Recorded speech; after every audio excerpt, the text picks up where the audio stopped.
My name is Melissa Basilio. I'm an assistant coach and manager of our women's national team.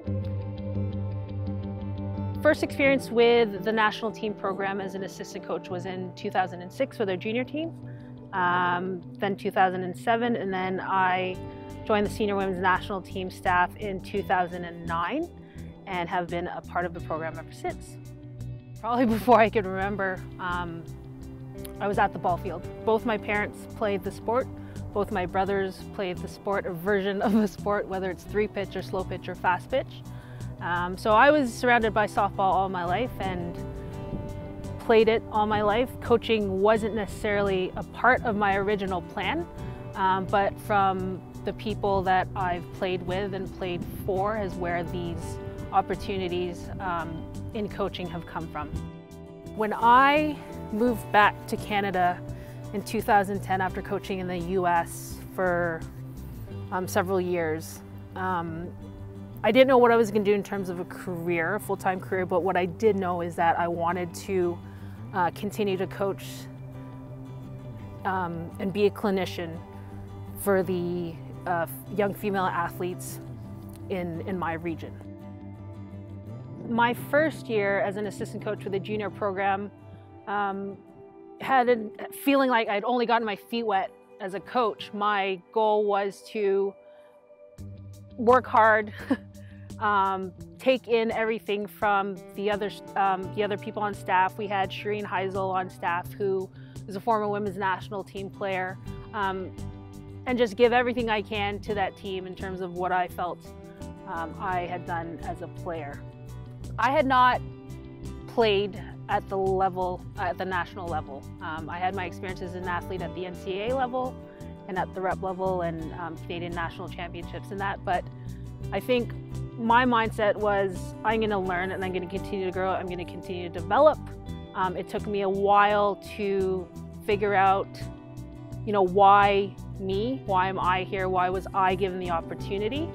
And that was a work in progress, but I think allowing myself to be surrounded with people who will challenge me and help me grow has helped me continue on in the position that I am in this program. The word sacrifice seems a lot bigger than what it actually is. So I guess, yes, there were many things in the past almost 20 years that maybe I've missed along the way, and I've had to make a difficult decision because we were either traveling or whatever the case might be. But again, I know why. I love what I do. I have a passion for what I do, and I have special experiences of my own. Sure, I didn't play at that level, but I played the sport and I played the sport well.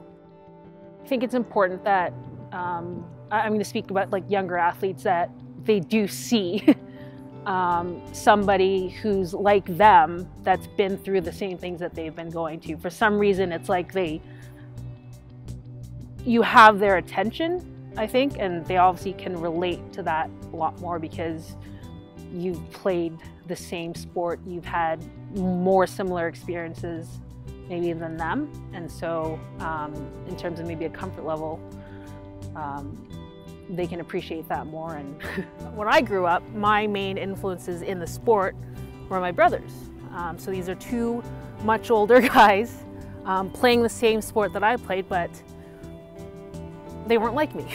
They weren't females. So I knew that it says a lot for these young female athletes, for them to see again somebody who's going through and who's gone through what they're currently going through. And maybe again, I didn't aspire to be a coach at that age, but these young athletes seeing me in the role that I am, maybe they one day will aspire to do the same thing because they do see somebody doing that. The women on our Canadian women's national team have so much to offer. And again, jumping into a coaching career or a career in sport management, whatever the case may be, involves a lot of time and a lot of sacrifice. So I don't want to say it would be a waste for them not to, because again, we all have our different paths in life. We all make difficult decisions. But my hope is that, a few of them will continue on after their playing careers, so that the young up and coming, or even at the grassroots level, any young female athletes can see what opportunities are out there for them. There are a lot of lessons that I've learned or lessons to be learned and continue to be learned. But one of the biggest things that stand out to me is just staying true to yourself. I know along the way, I've probably lost myself. And I think if you recognize that, then it becomes a very impactful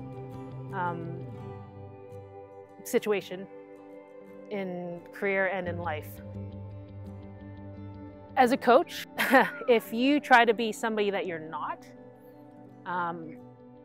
people can see that, athletes can read that. It's just, I don't think you're being the best coach or best version of yourself if you're continuously trying to be something that you're not. Another lesson that I've learned among the many, and that I think is worth talking about, is, mistakes are inevitable. Obviously, in the sport that we're in, mistakes will happen, and maybe more often than not, but we can't let those mistakes define who we are. So as long as we can step back a little bit, reflect, and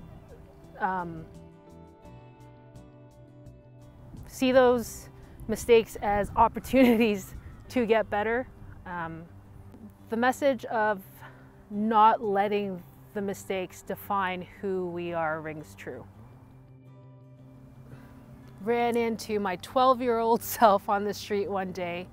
I would tell her to write things down. And I'm still telling myself to do that. And again, this is something I've appreciated a lot with a lot of our current female athletes, is the time that they do take to journal. I did it very irregularly as a college athlete. I do it a lot more often, I say over the past 5 years, but I think preteen at that age, I wish I had written things down, obviously both in sport, but just in general.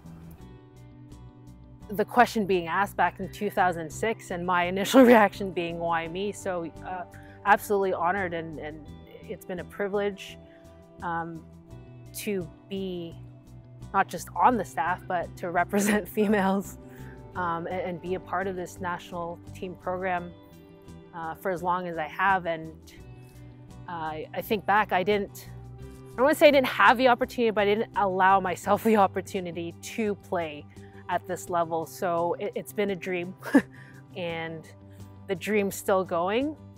They've accepted me with open arms and have trusted that I'm here for the right reasons. And those reasons are to help you be the best that you can be, not just in this sport, but in life in general.